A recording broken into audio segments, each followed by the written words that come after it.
My name is Shryam, and I am a sophomore pursuing a Bachelor's of Science in Environmental Engineering at Carnegie Mellon University in Pittsburgh, Pennsylvania.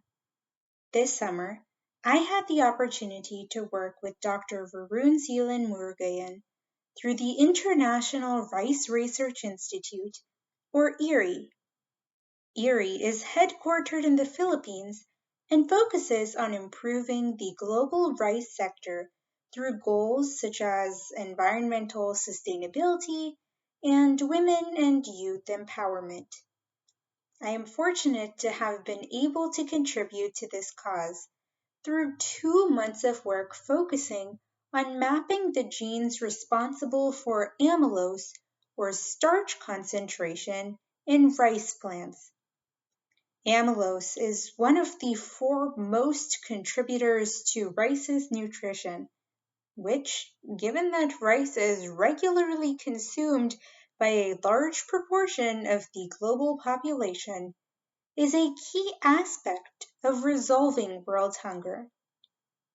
As a result, many members of the scientific community are currently attempting to determine the genes and biosynthetic enzymatic pathways involved in amylose production and the construction of the molecule's characteristic branching chains, with the hope of applying techniques like CRISPR-Cas9 to edit these genes in the future.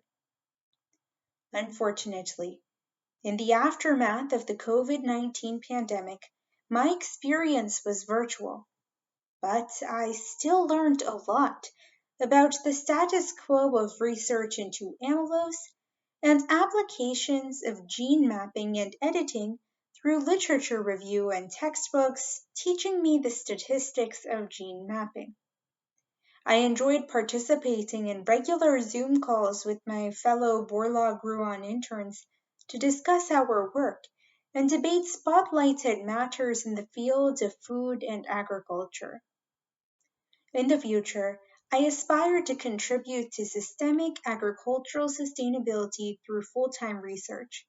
So this experience provided me with much needed insight into my educational and career goals. Building upon my previous experiences at the Global Youth Institute, I was able to develop a nuanced international perspective on critical issues. I would like to thank Dr. Murugayan, the International Rice Research Institute, Fräulein Fool, the World Food Prize Foundation, and Rebecca Pickard for facilitating a productive and meaningful summer experience.